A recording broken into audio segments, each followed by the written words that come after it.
Normally we'd have Jay talk in the building to get a kind of baseline, I guess, what we're going to be doing, but have Waco talk about this field first, and then we'll let Jay go. So Waco is one of our board members for Ottawa County.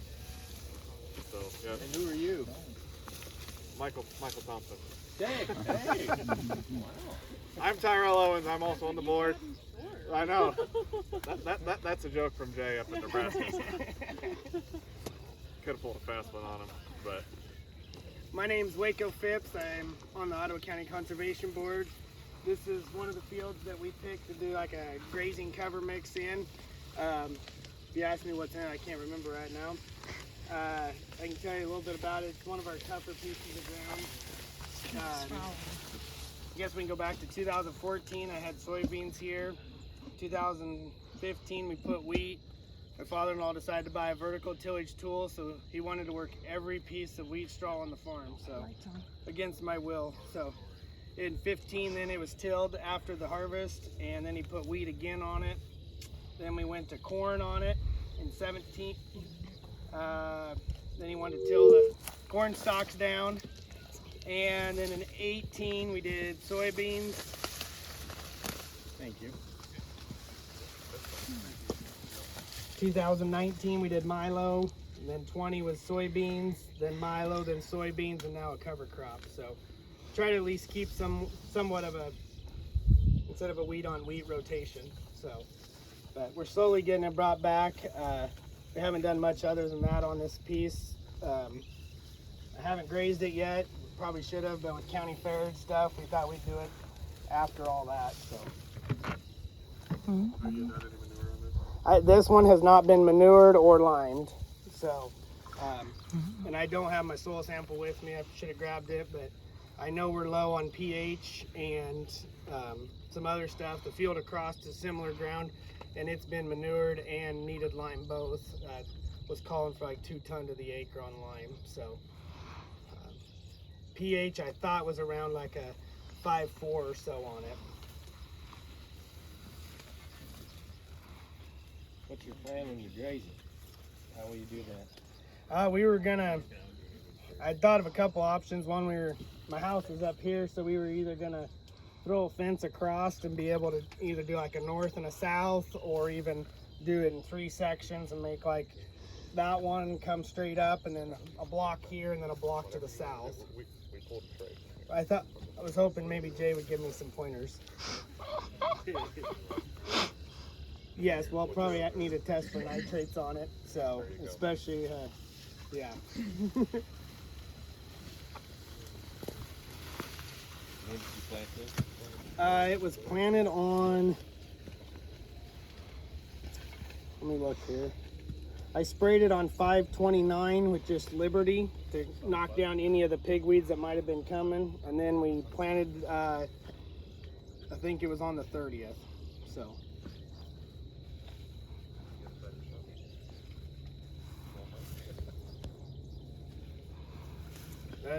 That's all I got.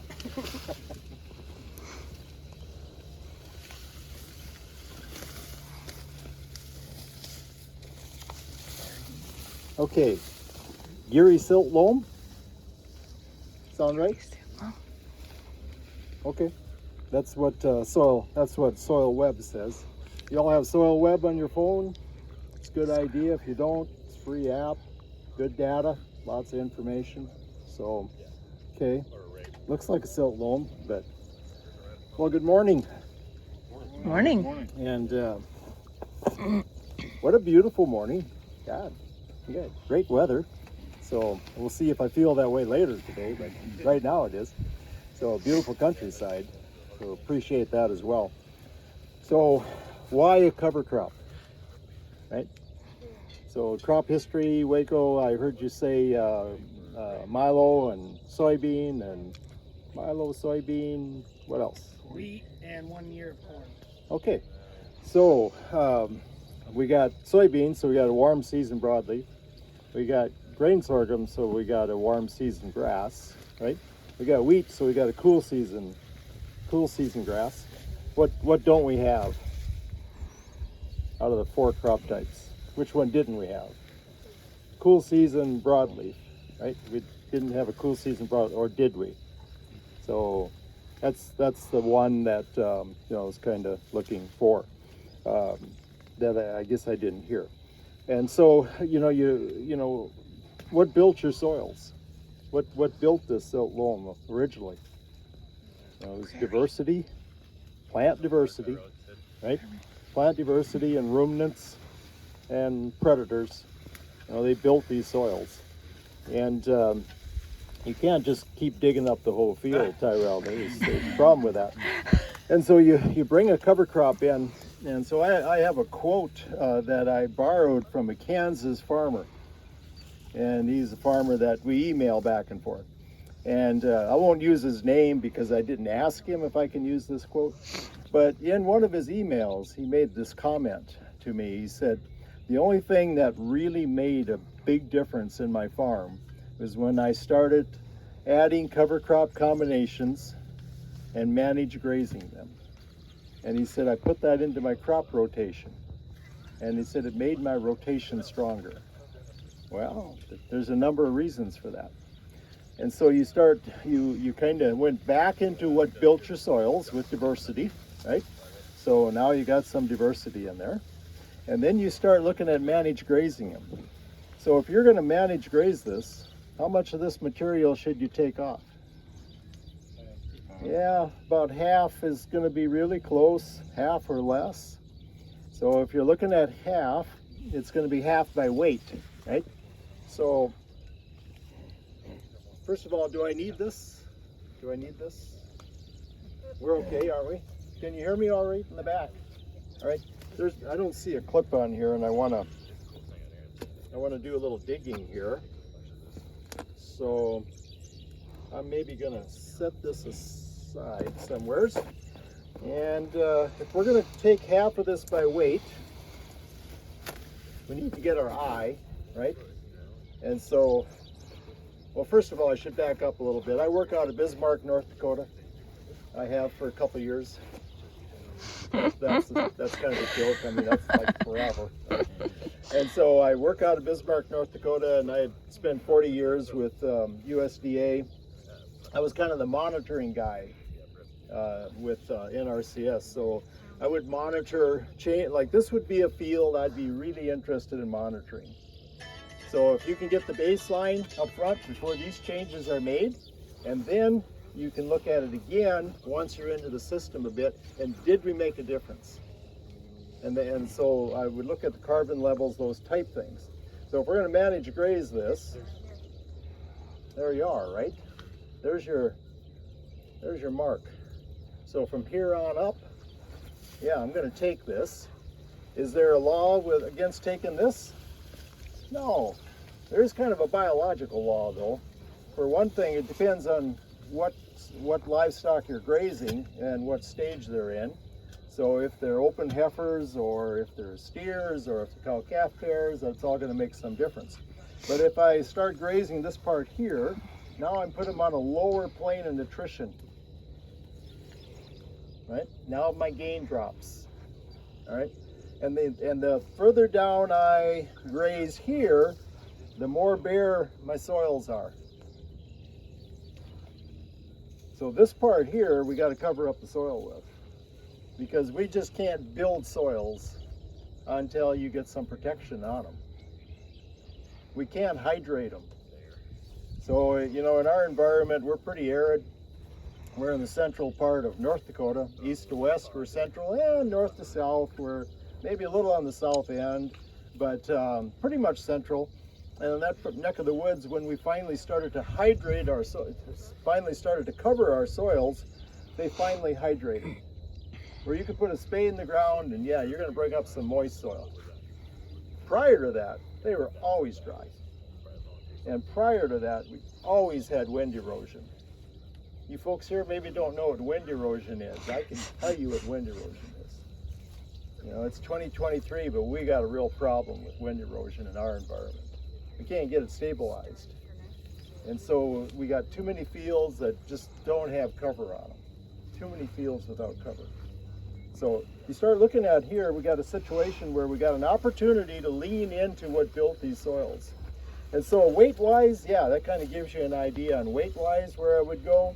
Higher protein and energy, lower protein and energy. Trample this part, consume this part with the ruminant.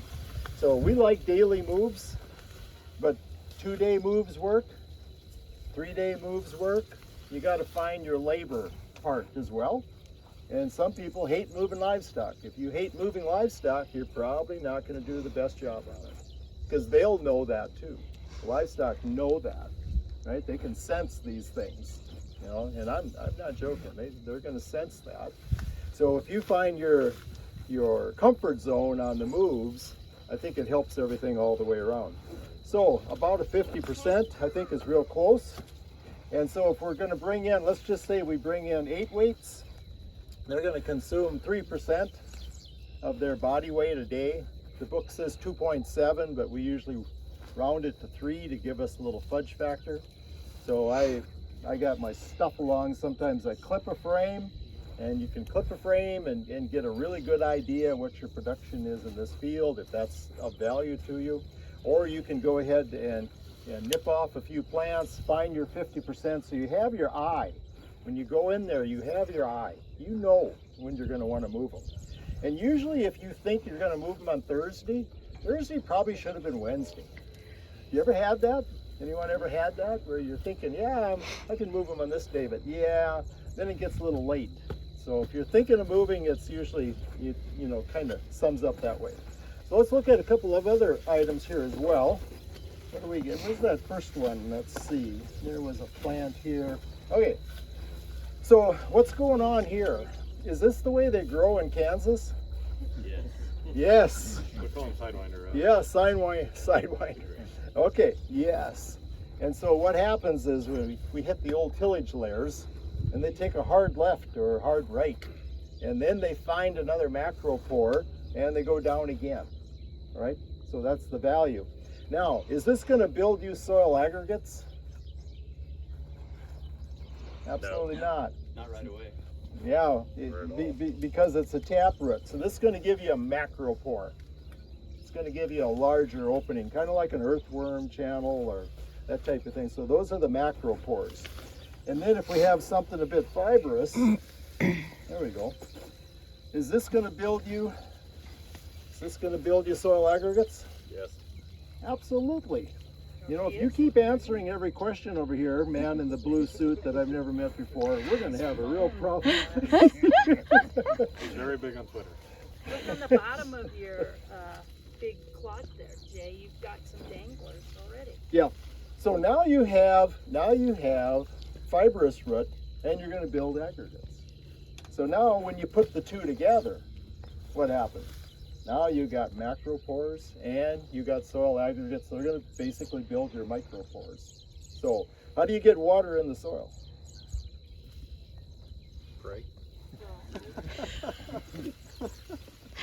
Yeah, you got to have you got to have a pore space. So the pore space is the opening. How'd you get in the community center this morning? Came in through that pore space, right? That opening into the pore space. So we have to have that, okay? And so there's a good example here. The other thing that is a good example, what happens when soils compress or when they lose soil aggregation? You see the horizontal layering?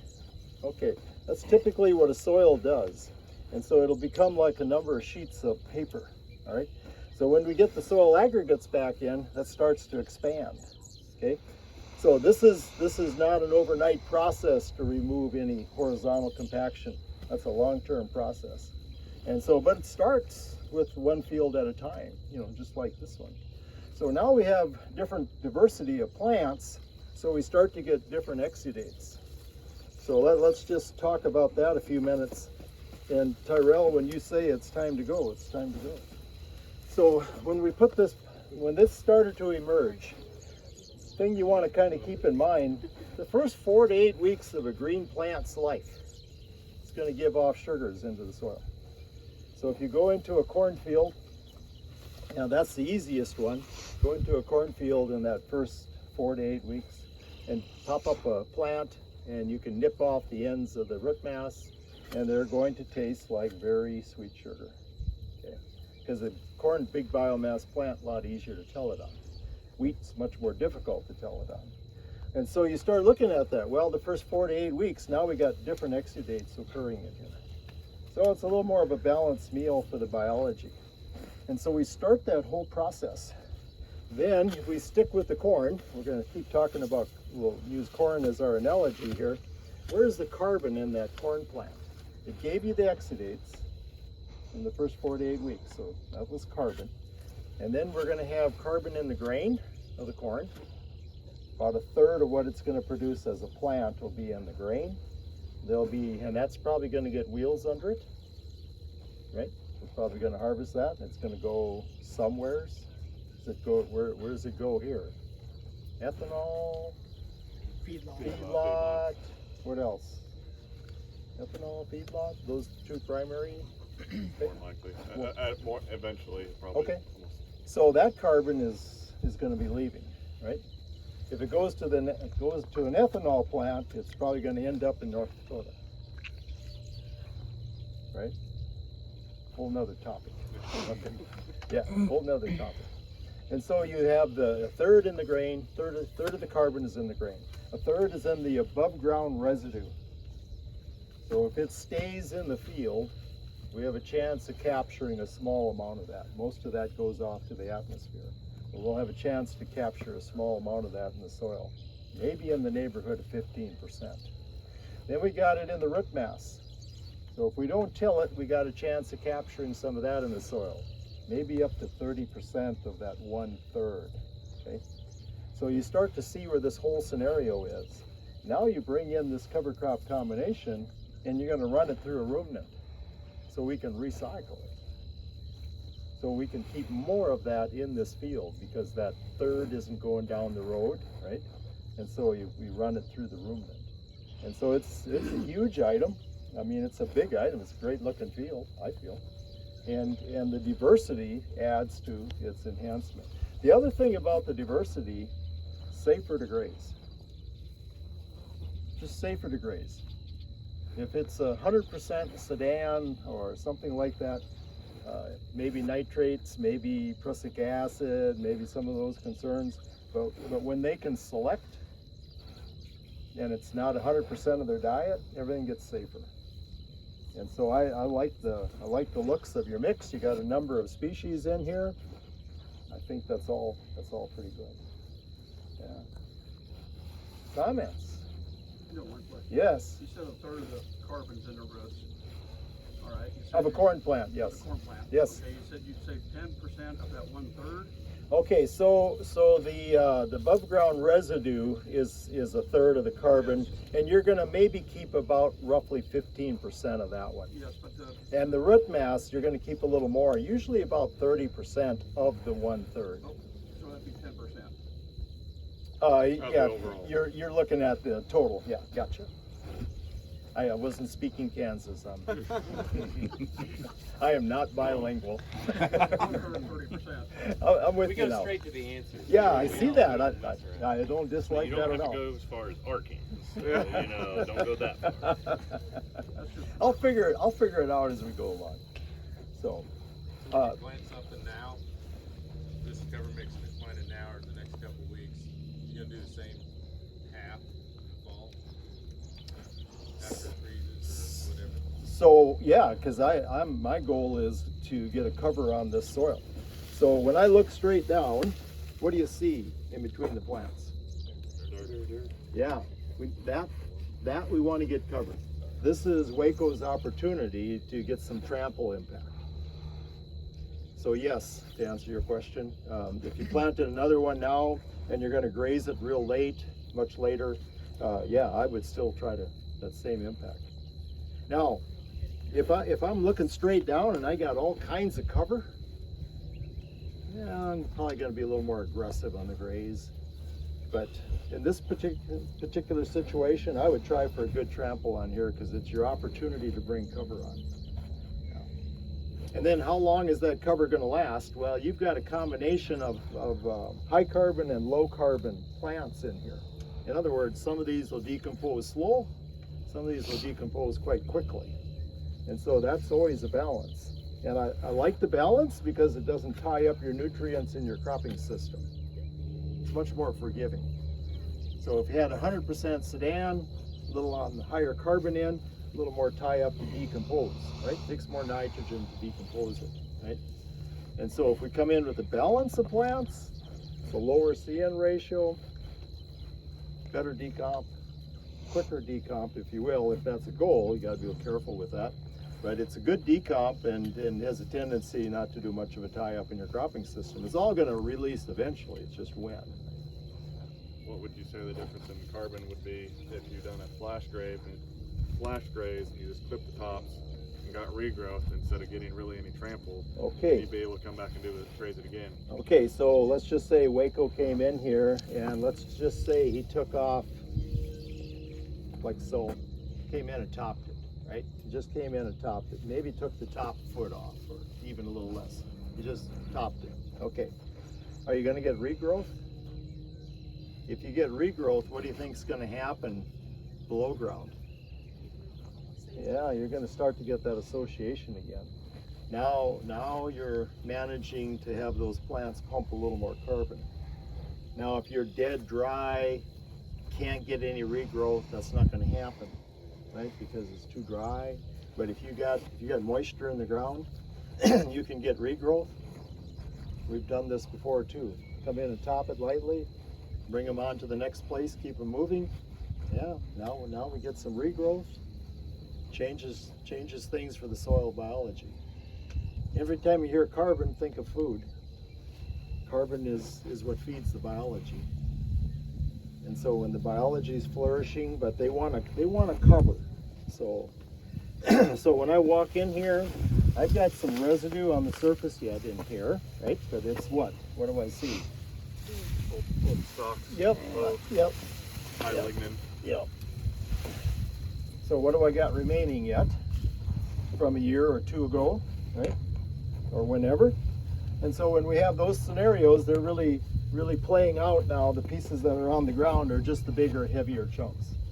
So that's our protection, right, for wind erosion. That's our protection for water erosion. That keeps our temperature better for biology.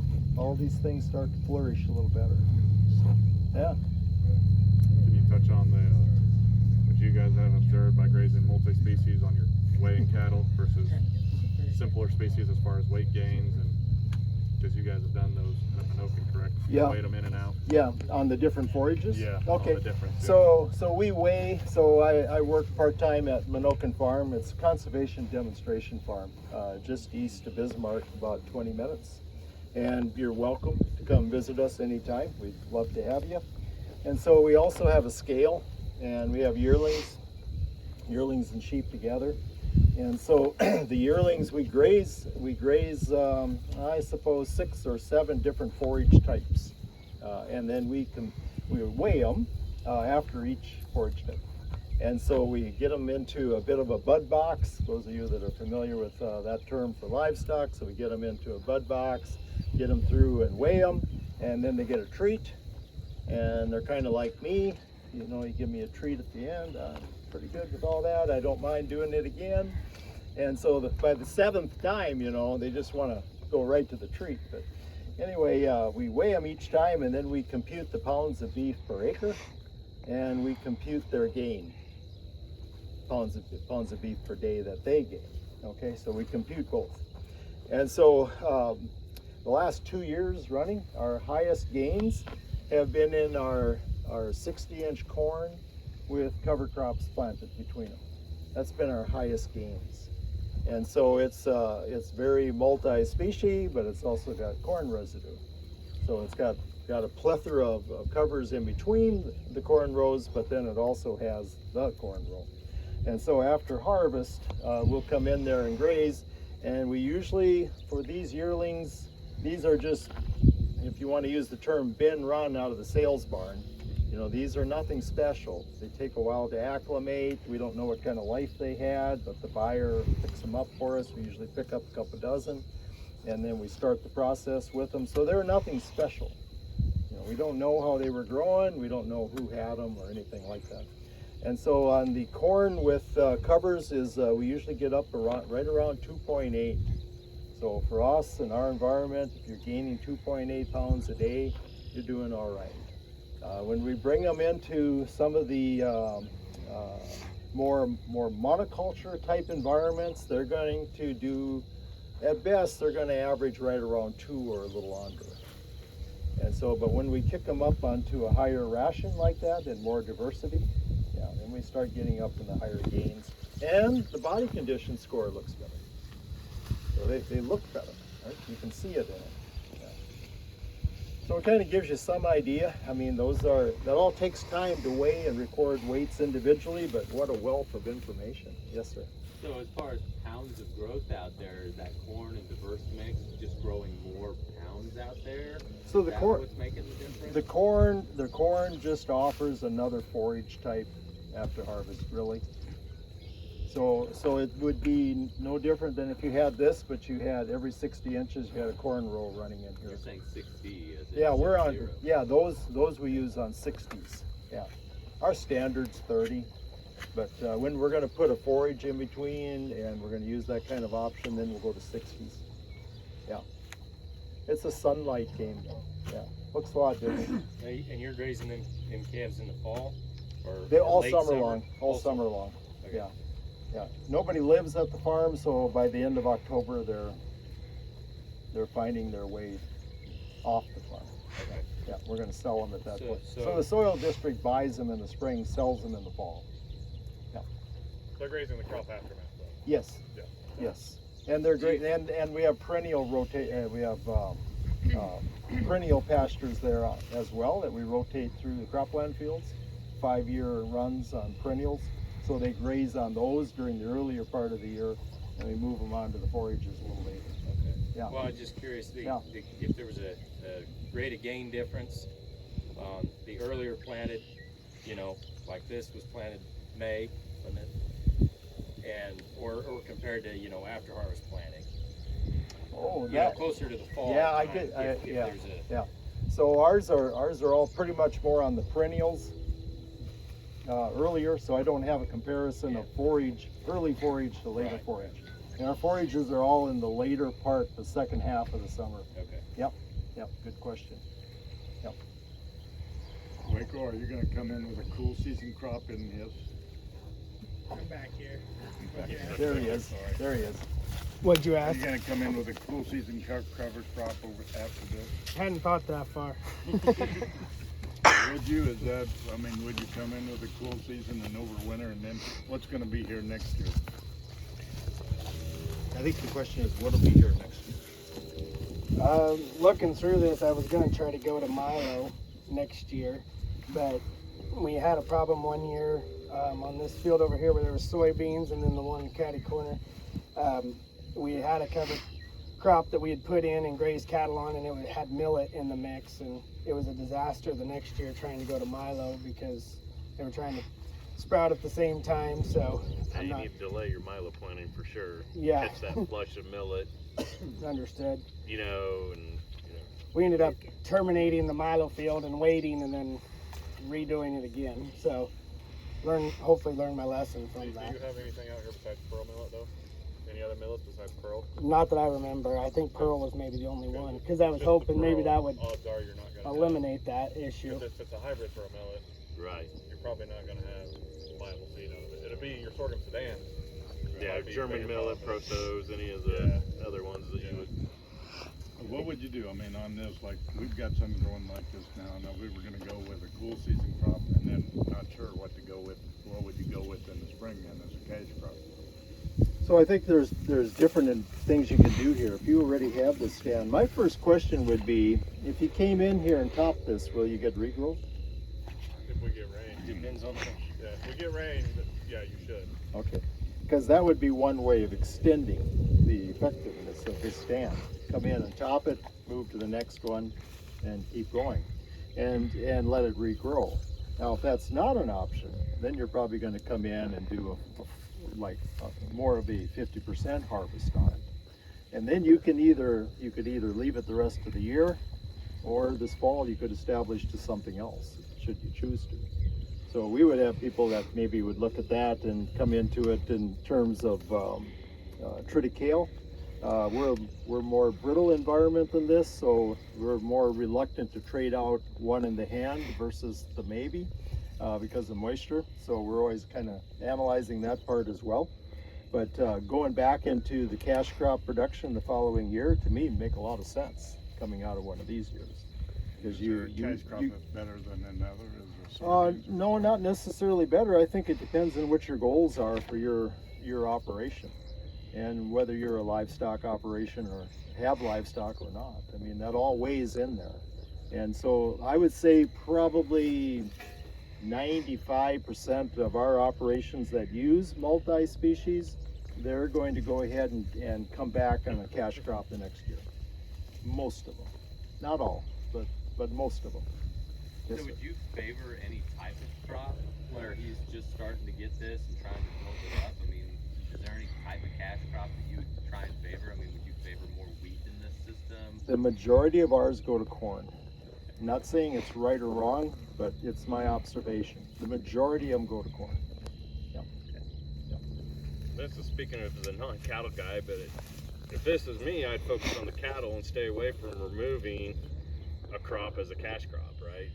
Keep building biomass and graze it and just keep cycling it there and don't bring the cash crop in. Now, can you make that flow financially will be the key, but Do you know about how many grazing days a year you could graze this? You want to clip it? Clipper's in the vehicle. He can tell you how fast it is. pretty good yardstick. Yeah, we need We need a stand stick. We need stand stick. Stand Fucking stick. list. I mean, just a ballpark We just estimate. need Jim Gersh here to look and say, oh. 1,600 pounds of biomass, isn't it, in the first foot, and then 250 for every inch after in warm seasons? Is that right? You're in the ballpark. I think it's kind of close to that. So our harvest efficiency, we use 35%. So 35% of what you see standing here would end up in the ruminant.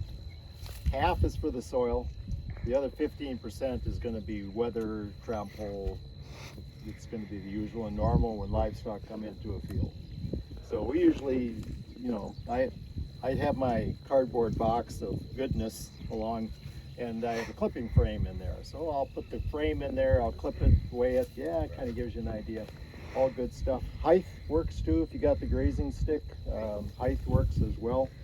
And so whatever that weight is then, dry weight, because if we weigh this, it's going to be wet weight. There's going to be a lot of pounds, but there's a lot of water. And so you got to boil that all down. No pun intended. And then we go ahead and we look at what we can put on here for livestock. And grazing days, if they're 8 weights, we're going to figure 3% of that, 24 of those dry pounds, and you can get grazing days real easy. It's a range. How many head are you planning on putting out, Waco? I have 22 cow-calf pairs. 22 pair. I bet you could get 60 days out of this if you done daily moves. They're going to be in here a while. I think you get more than that. They're going to chew a while. They're going to be in here a while. Yeah. How are those mamas going to milk in here? How do you think they're going to milk in here? They're going to milk really good. So Waco, if you can even take a picture of a couple representative cows. Got it. Yeah, take a, and then take it again when they come out of here.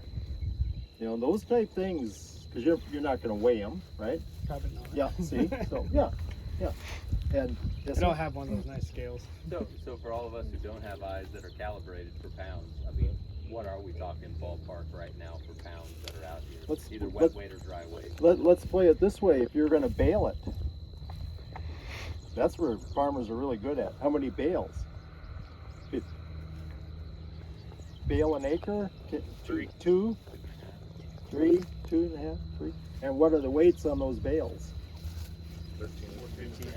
13, 15. Okay, so now we got somewhere around 4,000 to 5,000 pounds, right? Close? So if you take 35% of the 4,000 pounds, 1,300. okay, and then divide that by, let's say, let's just use 25 dry pounds a day. I did 24. Okay. You were running 24 earlier. All right, 24. 54 days per acre per. There's your grazing seeder. days. There's your grazing days. And now we're bringing in 20 some. What was it? 22. 22. Okay, so we're bringing in 22 heads. So they're going to be what? 2-3 days on an acre, and moving. Yeah. So if you keep them moving, keep topping it, the gain's going to be better than if you let them graze to the ground and then you move them. They're not going to be that happy of campers in there, especially that last day. Because then you're going to play this with the room net all the time. Whereas if you move them in that 50% range, you're going to do more of this with the room net. So there's a big difference on how the cow does. No law against it, and they will be in there longer, but I think they'll look a lot better coming out of it. Plus, you'll have some residue on the ground. When I walk in this field, what I want to see, I want to see a little more cover. I mean, that would be my goal. If Waco and I partnered up and we were working on this field together, that would be my recommendation. A little more ground The cover. further north guys always want higher seeding rates, but the pan evaporation kills us on that down here. So we would have, if he went higher seeding rates, he'd probably be denser, but he would be here burning up about, a foot. The seeding rate looks pretty respectable to me in here. Would you be good with this? Oh, it's there, I mean, it's plumb out. But do you know Waco how many seeds per acre this is? I don't remember. What was your seed rate? How many pounds per acre? Yeah, wasn't about 30. 27 or 28, I think is what I should plan. So I'm gonna guess probably with this mix in here, you're looking at 500,000-600,000 seeds. Could have been. Nah, I don't think it'd be that much to stand. Because most of the northern people are running 1.5 to 1.8 million seeds per acre, but then we kind of generally will burn up really fast with that high of a seeding rate. I mean, if you came in here and this was at 45 pounds, probably would have burned it up at a foot tall, right? But you're denser cannon. I mean, you're going to be denser, but. And we did two. They're the exact same. So this is my upland field, and there's one just over at the trees, and it's like right here, and just off of moisture. Same pound, same everything. And what I know, there's soil difference too. Right. But it's amazing how much some moisture can make a difference in growth. Right. When it rains, it makes us look better than we are, and when it's a drought, it makes us look worse than we are. Yeah, we're usually somewhere in the middle, I think. So just a couple of other items. So I grabbed a little soil, and I thought this afternoon we maybe could start a little Solvita. Let's see how active the biology is. So I took that in the denser part here. And then in addition to that,